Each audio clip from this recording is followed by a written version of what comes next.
heard of Megan on American Idol?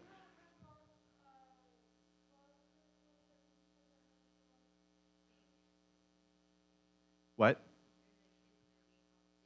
Oh, Sing has that on there? Okay, I might have to watch that then. The kids' movie, she had it on there.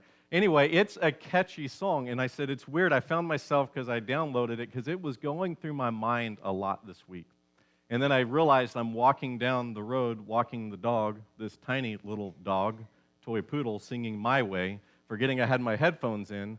So if you run into the Amanda Connis family, I don't know if they heard me or not, but I did kind of run to the side once I realized I was getting a little too into it. Because it's a good song. It's catchy. I'll be the first to say that's not my style of music.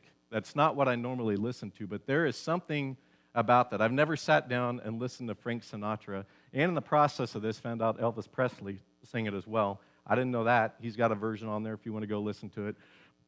But it's not there, but there's something about the song that's catchy. And we remembered it. My question is this a good song? As in, is it right? Is it right? And I'm not saying that to bash on a song, because there's plenty of songs you can ask this question to. It's just that this is going through my head, and this idea of doing it my way. This song became popular not just because Frank Sinatra or Elvis Presley sang it, and it's got a catchy tune to it. That always helps. But there's something about singing those words, just watching you guys that knew that, singing it with conviction, especially when you face those hard times where it says, through it all, when there was doubt, I ate it up and I spit it out, and I stood tall, and I did it my way. That's like a proclamation. That's something to get excited about. The question that I have is that the message that we should be emphasizing?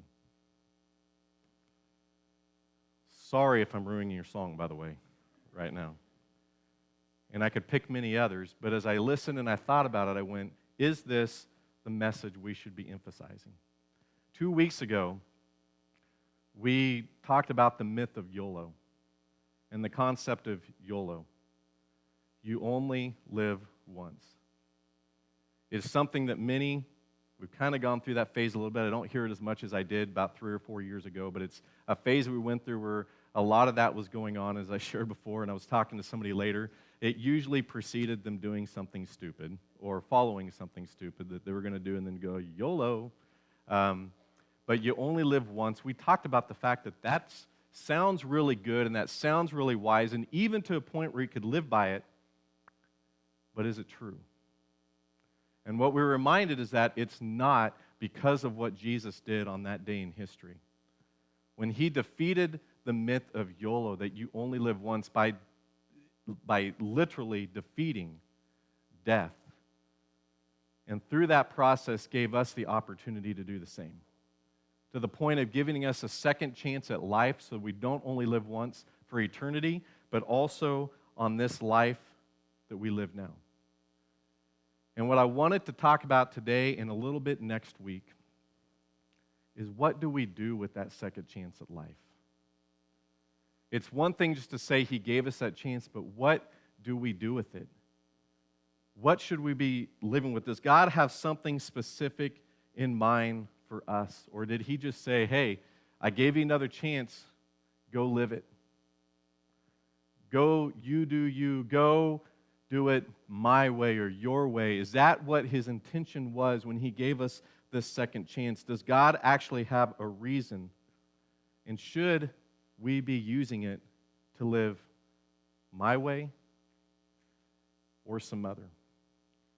Because if I can be really honest with you this morning, my biggest struggle, both for myself and I guess maybe just through the job that I have, because what I see in others, and I honestly, again, I try not to be judgmental because I struggle with it myself, is how much we struggle or how much we give into the wrong decision when we have to make the decision, am I going to do things my way or God's way? How much we struggle in battle of what I'll just call the wills. when we decide what or who will I follow.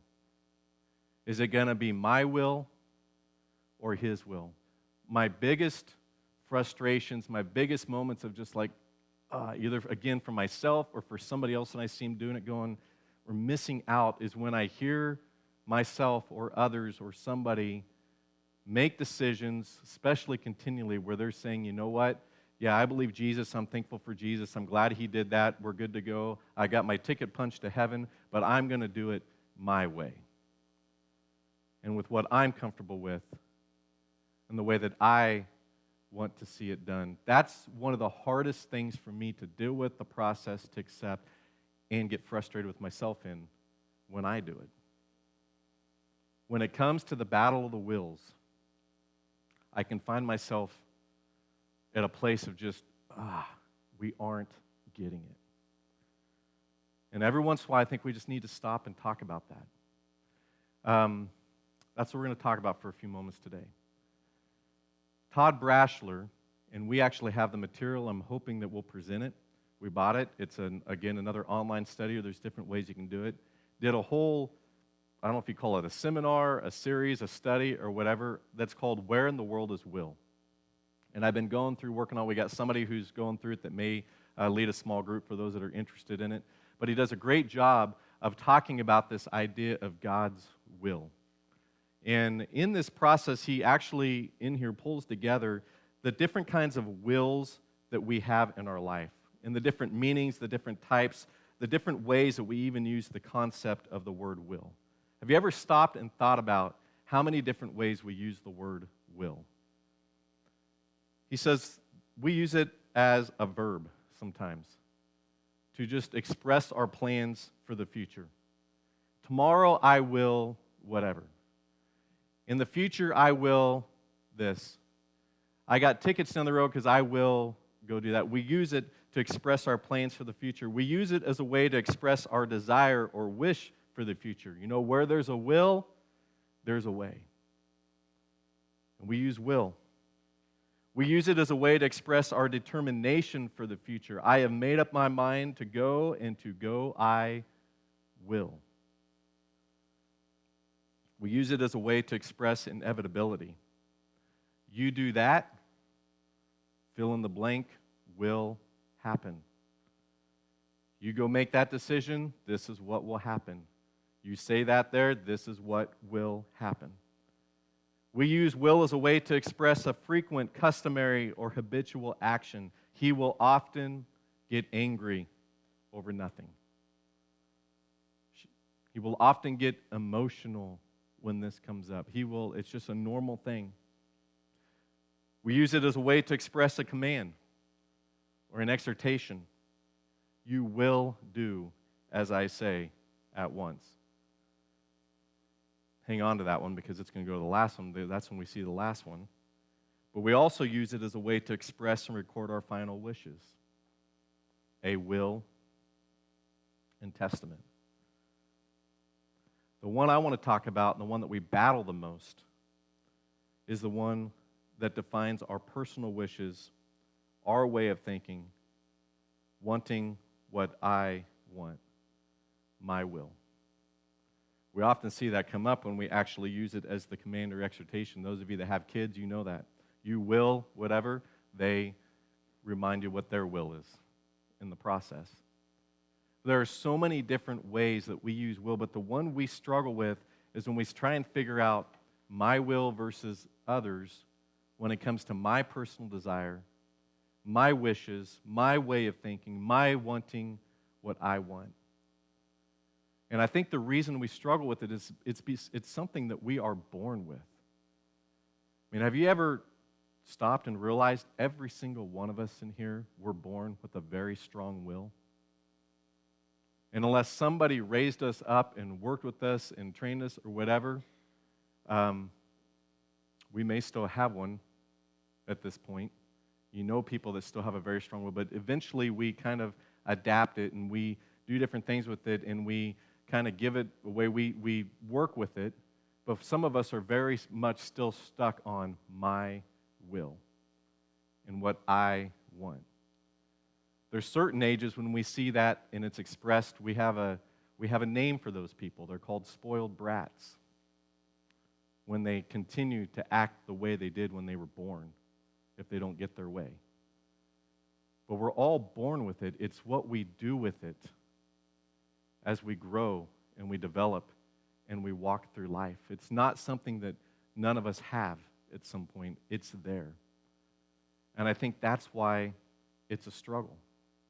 And in each and every situation, in each and every relationship, we have two decisions to make with our will. We acquiesce it, which means we give it away voluntarily. And we say, I will submit to yours. I will give mine away. I won't stay with it. Or we become obstinate, also known as stubborn, thick-headed, whatever else you want to say. We have that opportunity all the time. The question I want to ask you today is, what do you do with yours? And especially when that comes to your relationship with the one who gave you a second chance to use it, with God. Do we acquiesce our will to His, or do we say, God, thank you, that was cool, I'll come next year again on that day, and we'll cherish it, and we'll celebrate it, and we'll sing those songs, but the rest of the year, I'm going to do it my way. What do we do with that? By the way, welcome to church this morning. Glad you sang Word of God Speak, aren't you? It's a powerful question that's hard for us to accept and to think through, but we need to. Because that is the best thing we can do with the gift He gave us at that second chance of life. So today, as we just finish up our time, I want to go through the option that I think that He's desiring for us to choose, because this gives us that. It gives us that in two different ways. In the one that gave us a second chance of life, setting an example, and in some teachings for those that followed Him and what they know He desired. So if you'll open your Bibles to Luke real quick, Luke chapter 22. And by the way, if anybody sees a Bible laying around here with my name on it, my normal one is gone. So my really old study one, it was so heavy it wouldn't even keep the stand up here. It's kind of a pain. If you happen to see it, please let me know. It sounds bad, but the preacher can't find his Bible.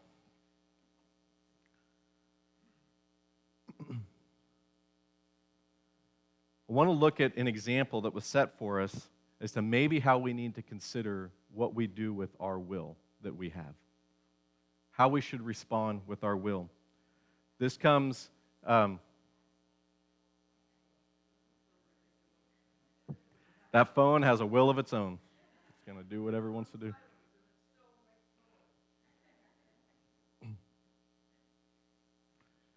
Luke chapter 22. This is after Jesus. This is before He goes to the cross, by the way. This is before that moment that we celebrated. He's just had the Last Supper with His disciples. And man, have you just, again, when's the last time you stopped and considered that dinner for those guys that were there on that day? How confusing and depressing and everything else that dinner must have been at that time when Jesus shared the confusing message and they still didn't understand it. But they just came out of a dinner, and I just wonder what their mind was like. I don't think it was a celebratory victory in Jesus type dinner together. I think they were walking out just going, man, I don't know, something isn't right here. Something is going on. And I'm guessing they probably saw a little something in Jesus, maybe even a little anxiety. And I don't want to say worry, but anxiety and just trepidation a little bit in Him. And the reason I say that is because in Luke chapter 22, starting in verse 39, it says, after this time, it says, Jesus went out as usual to the Mount of Olives. As usual. It's something He normally did, but I think there was something different in this time. It says, His disciples followed Him, and on reaching the place, He said to them, you guys pray. Pray that you won't fall into temptation. And then He withdrew about a stone's throw beyond them, which it always makes me go, who was throwing the stone? Then you know how far it was. But He withdrew about a stone's throw beyond them. He knelt down, and He prayed, Listen to this prayer that Jesus himself prayed. Father, if you are willing, take this cup from me. I just want to stay there a second. I want you to realize that what Jesus went through, what Jesus did for us to give us that second chance at life, was not his will. It wasn't what he wanted to do. It wasn't what his personal wish and desire was. He desired for us to be made right with God. He desired for us to have an opportunity to spend eternity with him and to experience life to the full. But to go through that particular process, if you look at this right here, it wasn't that Jesus went, you know what, I just love these people so much that I'm just going to go and I'm going to be happy about it and I'm going to smile. And, you know, sometimes life's just hard and you got to suck it up and you just got to keep going. He did not want to do this. This was not his will to do this. And that's why it says he knelt down and he prayed, Father. And I guarantee you, I am not praying it I'm not saying it with the emotion with which he prayed it. And I'll tell you why in a second. But he got down there in anguish, in a little trepidation, in a little anxiety, and said, Father, if you are willing, take this cup from me, which we should understand since we know what happened to him. Yet, not my will, but yours be done. In other words, God, I don't want to do this. This is not going to be comfortable. This is going to stink. This is not going to be fun. God, I don't want to do this. If there's any other way, God, please take this away. Please don't make me go through this. Please don't have me do this. Please, God, please don't. But if this is the plan, and this is the way that it has to happen, then not my will, because I have a will. He said, Jesus had a will, but not mine, yours.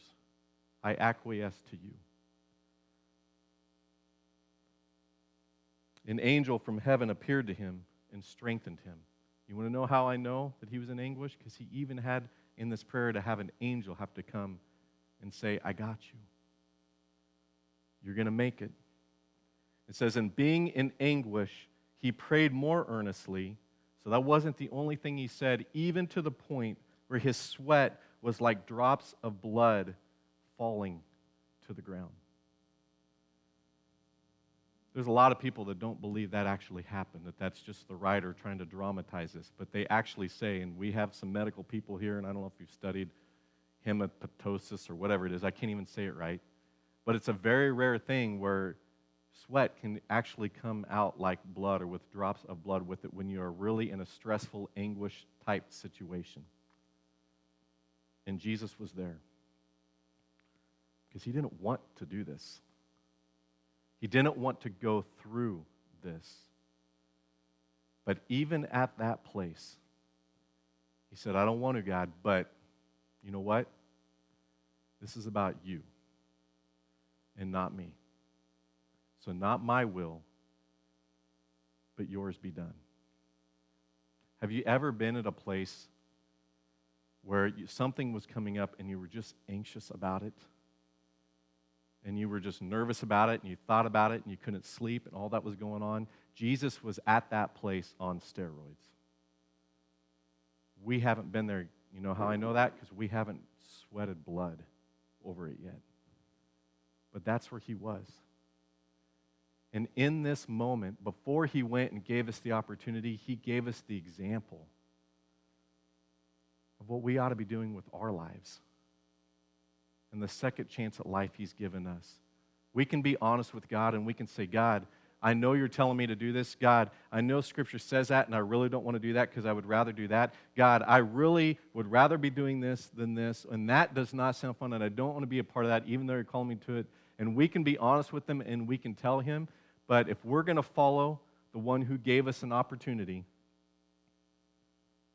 then the final response should be, I don't want to do it, but if it's your will, I'm not going to go about trying to do it my way, but yours. Because here's the thing. if we make the other decision and we read or we hear or we see that God's calling us to do something and we go, yep, I hear you, I see it, I get it, I know what you're saying, and I don't want to do it, so guess what? I'm not going to. You know what we're telling him? My way is better than yours. And I trust me more than I trust you. That's literally what we're telling God. And the one who gave us a second chance at life. That's why it's so important for us to stop and go, where am I in this battle of the wills? What will do I follow? And it shouldn't surprise us that Jesus would get to this place. Even before this, he said that this was the point of his life, was to actually come and do the Father's will. After he met the woman at the well, and they went through that process, the disciples showed up, and they wanted to give him some food because they thought, man, he's got to be hungry right now. And he says, I don't need food. I've already got other kinds of food to eat. And they're really confused. And his response to him at that moment, after he tells them that, he says, my food is to do the will of the one who sent me to do his work. Jesus already had it in his head that my call in life is to do the will of the one who sent him and to finish his work, which, by the way, what's the last thing he says before he dies? It is finished. I've done your will. It shouldn't surprise us there. It didn't surprise those that came behind him, because the author of Hebrews even describes his life this way. He says, when Christ came into the world, he said, sacrifice and offering, that's not what he desired.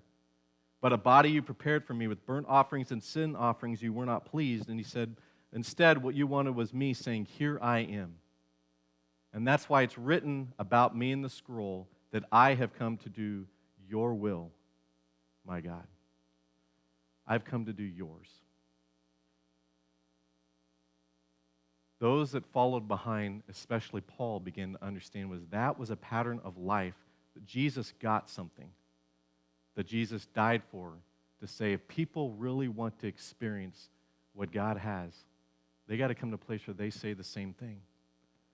And that's why there were moments in his letters to the other churches where Paul would write things like, since the day we heard about you, we have not stopped praying for you. We continually ask God to fill you with the knowledge of his will through all the wisdom and understanding that the Spirit gives. Why? So that you may live a life worthy of the Lord and please him in every way. What does that look like? Bearing fruit in every good work, growing in the knowledge of God, being strengthened with all power according to his glorious might, so that you may have great endurance and patience, and giving joyful thanks to the Father who has qualified you to share in the inheritance of his holy people in the kingdom of light. How? By rescuing us from the dominion of darkness, bringing us into the kingdom of the Son he loves, in whom we have redemption and the forgiveness of sins. He's saying he did all this for you, and we're praying that you are filled with the knowledge of his will. And in that famous one that many of us have heard and know, he encourages his listeners, brothers and sisters, in view of God's mercy, offer your bodies as a living sacrifice, holy and pleasing to God. This is your true and proper worship. Do not conform to the pattern of this world, but be transformed by the renewing of your mind. Then you'll be able to test and approve what God's will is, his good, his pleasing, and his perfect will. The things we've been taught from the beginning is you have a second chance at life and the freedom to do whatever you want with it. But what he's been encouraging us from the beginning is, listen, do what I have called you to, not your way. Paul got it. Jesus got it. They learned that it was best to give into God's good and pleasing and perfect will. The question is, do we? And I think if we're honest, we might go, not all the time. Or maybe not at all. Or maybe not as often as I should. And I just want to tell you this morning, because this is hard, don't beat yourself up for it, because we all struggle with it. but start thinking about why that might be. Because I think it's some important things to think about. I actually get why we struggle with this and why we struggle with submitting to His will. There's 4 quick things I just want to share with you, and I want you to think about these because I want you to process, are these things that maybe affect me? See, I don't think we just struggle with submitting to His will just because we just want to struggle with submitting. But first of all, we're cultured. We are conditioned to not submit to His, but to do things our way.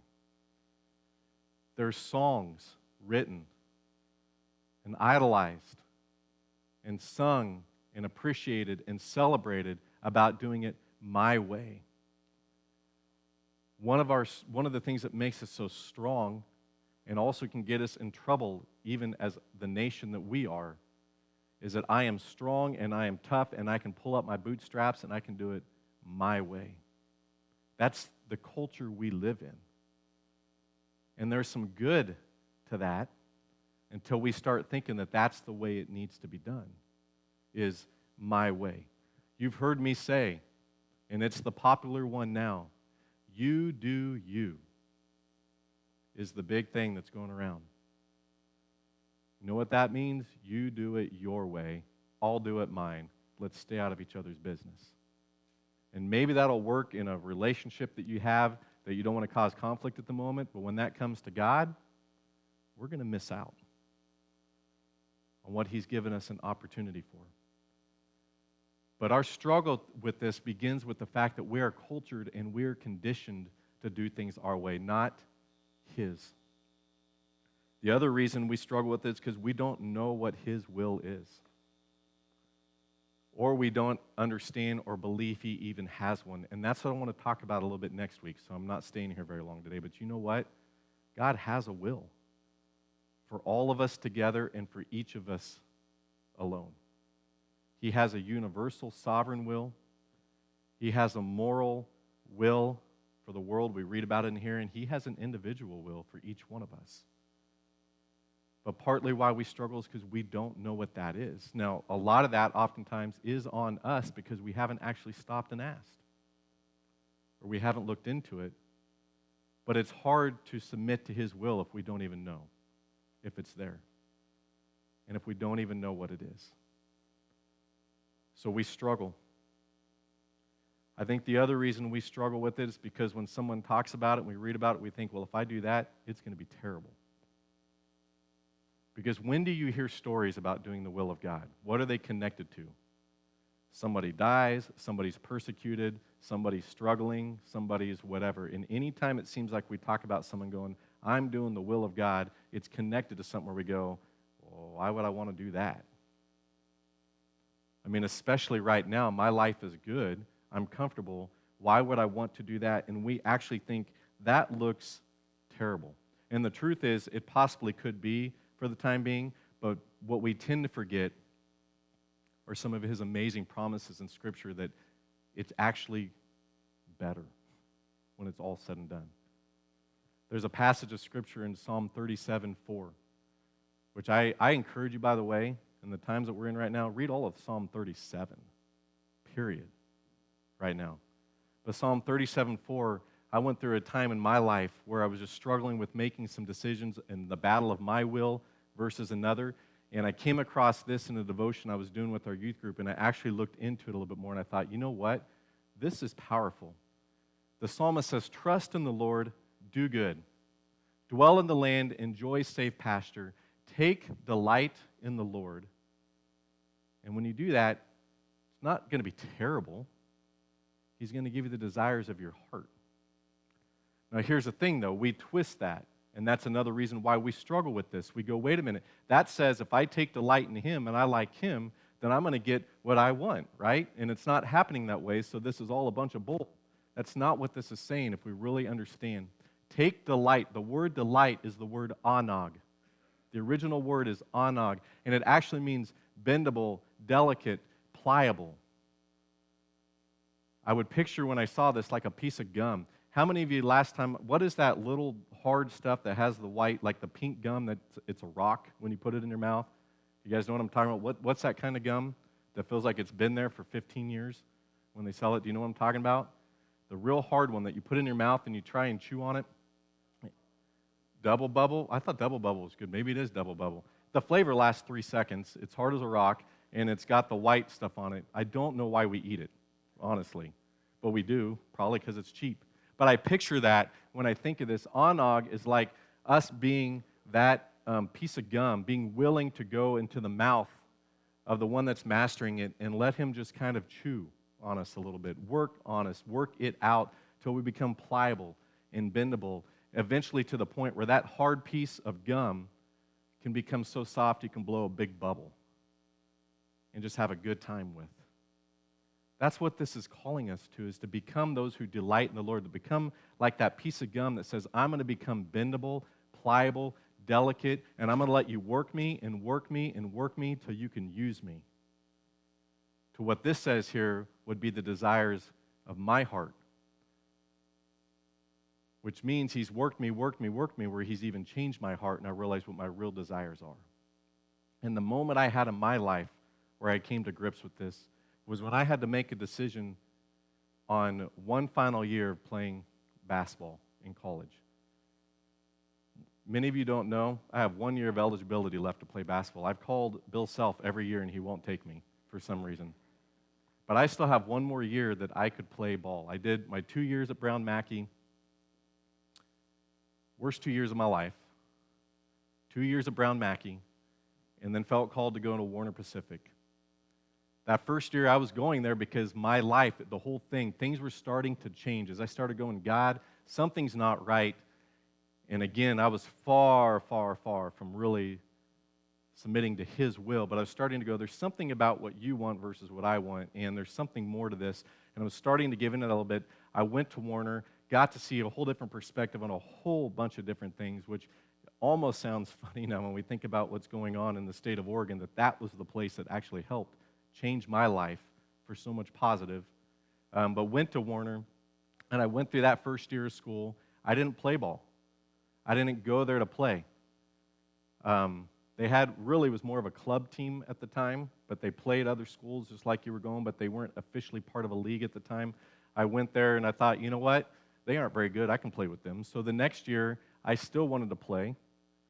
If you didn't know me growing up, I loved the game of basketball. Probably too much. I believe, if I understand correctly, my first word was not mommy or daddy, it was basketball when it started. So from the beginning, I've loved the game of basketball. I still do. I love watching it, love being a part of it. I love pretending like I'm still young and playing with people till I hurt. I mean, all kinds of stuff.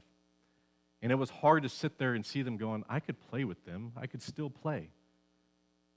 And knowing actually when I went to Warner, I was going to be there 3 years. I didn't play this year, but I could finish out my last 2 years there. And that fourth year of college, my second year at Warner, I went out for the team. And I played on the team. I got to play more there than I ever played at Brown Mackey. I enjoyed it. But at the same time that I was enjoying playing basketball again, I was becoming that Brown Mackey jerk again. All that other stuff that was not good, that made that the 2 years of my life, was coming up. School, didn't really care. The youth group I was leading, those kids are annoying. They're okay when I'm around them, but, wasn't so big. The way I treated people, not so good. And I found myself going, what is the deal? Like, why? Last year I loved it. This year I'm kind of being not so good. Like, I'm just kind of not, something's not right. What's the thing? And there was a moment, honestly, in visiting, we had a mentor at the time that met with us, different friends. He said, you ever thought about the fact it could be connected to, for me, the competition of basketball? Because when I get into it, I get into it. I've told you about my bad moment at the Ellis game this year. It still comes up. When I get into it, I get into it. Do you ever think that maybe that's not what you're called to be doing anymore, but to start focusing on what He's really called you to do for life? And you know what? I realized that I couldn't play ball anymore. I had 1 more year of eligibility, but I needed to give that up. That was my will more than God's. And if I were to sit here and tell you, man, that was just easy, no big deal, that's a lie. It's not like my heart was just right there going, you know what, I just want to do whatever you want, God. No, actually, the next year, they brought in a well-known guy from the state of Oregon to start the official program of Warner. They were going to be a real team. There was a lot of excitement around it. One of my roommates played on the basketball team, and so I got to hear about it all the time. And it was really hard when I'd made that decision I wasn't going to do it, and then saw them moving up to not go, I have one more year. And even to the point where I went to their, kind of like the Midnight in the Fog thing they do with KU, only it's the Warner style, so it's definitely not Midnight in the Fog. But there's stuff going on there. I was watching that, and the team runs out in front of all the fans, and I was standing by a door, and my roommate came up and shook my hand and says, you sure you don't want to be out here with us? Which was just cruel of him to do that. I had a desire to go, you know what, let's forget it, let's go play. But at the same time, knowing this, God was working on my heart going, really, do you want to do that? Or would you rather start spending more time with these youth that you're getting involved with? Would you rather start what your future is going to look like? Would you rather start? And I realized he was starting to change even the desires of my heart. And that's what he was giving me. Was a new heart, a new desire, and giving me that future. When I said, I'm going to do what you're going to do. And it wasn't easy, so I don't want to make you do that, but it didn't suck. Which is what we often start to think when we go, if I'm going to do his will, that means life's going to be miserable. It wasn't. I went to ball games. I still thought I'd love to be out there, but at the same time I went, I don't have to run every day. No more push-ups. No more of this. I'm cool. And those kids that I'm working with, they're pretty fun. And it wasn't so bad. And it hasn't been ever since. But, by the way, if you do run into Bill Self, actually, I probably have a better chance with K-State right now, as bad as they are. So if you do talk to Bruce Weber, kids are leaving all the time, just tell them there's some older pastor in Waukene who wants to try out, just for the fun of it, okay? Let's just see what we get there. But he's changed my heart, and this is what I would rather be doing. But we hold back because we think it's going to be hard. And then the last one, I think we struggle with doing his will because we don't see our relationship with him as a relationship, but instead as this thing that we do, which is what we often call religion. And if that's our mentality, whose will am I submitting to? Because in all honesty, we submit our wills to people we love all the time. If you don't stay married. You don't have a good relationship with your kids. They don't have a good relationship with you. We're often with people we care about going, you know what? I'll give up my will for yours. I know some dads going to daddy-daughter prom today that I don't have to go to, that just want to go.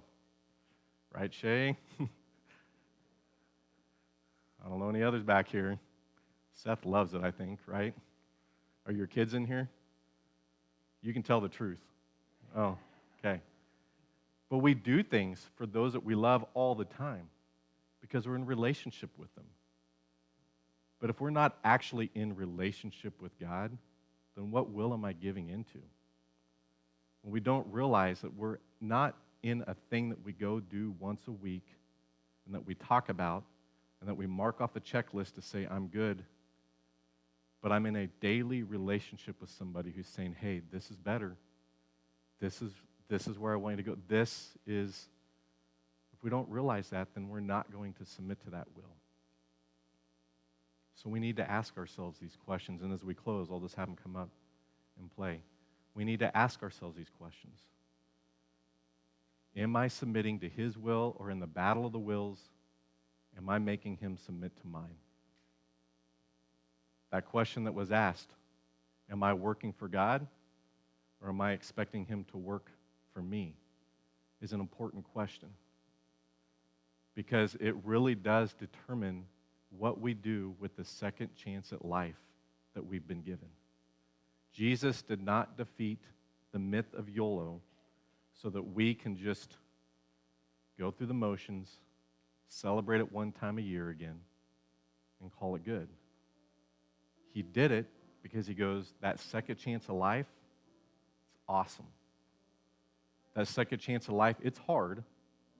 That second chance of life, you're probably going to actually be awkward compared to other people at times. That second chance of life, you might have to say no to something. That second chance of life may not go exactly the way you want it to go, but it isn't just life. It's actually life to the full.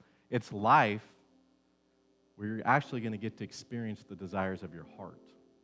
That's why I did it. But are you just going to go, nope, I'm going to do it my way? Or are we going to be willing to say, okay, I get it. What do you want? So 2 final questions as we close today. I just want you to ask yourself. And I might actually put out an email because I think I've probably irritated some of you enough today that I want to ask these questions now because these could be meddling. You're getting too deep. Stop it because I want to go do what I want to do things right now. So I might put out an email to think about. But 2 basic questions. I want you to ask yourself this. Just I encourage you, I challenge you. And ask yourself, if I'm being honest, would I have to admit that I've given in to one of these reasons that were just presented, and I don't really give in to what God desires and wills for my life? If I'm being honest, the way I'm living my life, am I giving in to some of these things that were brought up and not giving in to God? If the answer is yes, ask yourself why. And then the second question I want you to ask yourself is, if God's will had its way with me, what would that actually look like in my life? If God's will had his way with me, what would that look like in my life? Chew on those 2 this week. Think about that. That's what he gave you the second chance of life for. That's when we experience the amazing. Would you stand and let's sing with this worship team?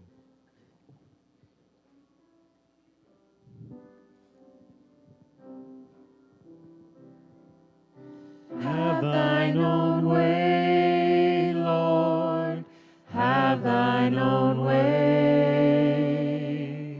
Thou art the potter, I am the clay. Mold me and make me after thy will, while I am waiting, yielded and still. Have thine own way, Lord, have thine own way. Hold o'er my being, absolute sway. Fill with thy spirit, till all shall see Christ only always living in me. If you want to keep yourself in a place where you can challenge yourself between the 2 different views and the 2 different cultures, I encourage you this week, go on YouTube or whatever and just look up the song My Way again.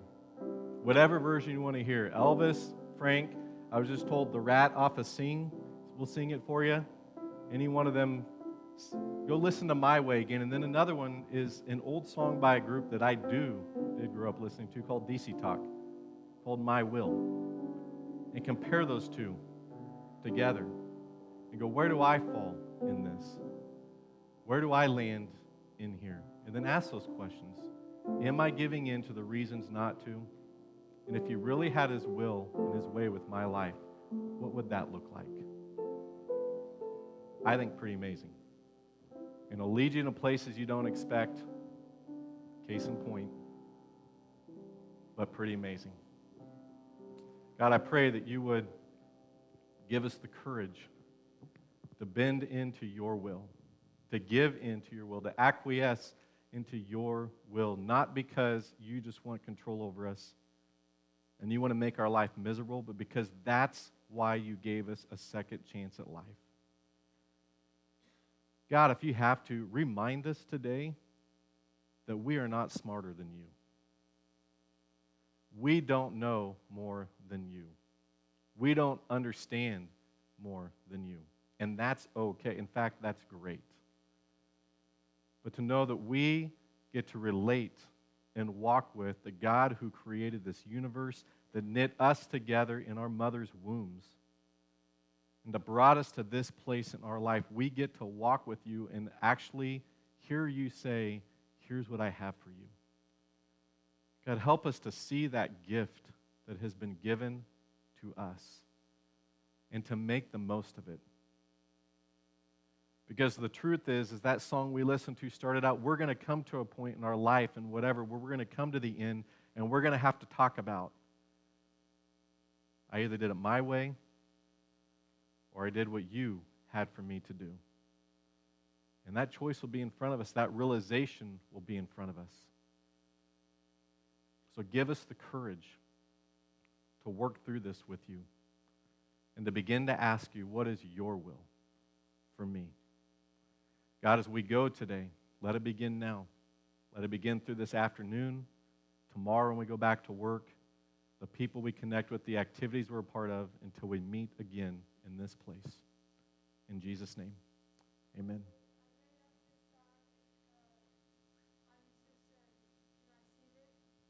What's that?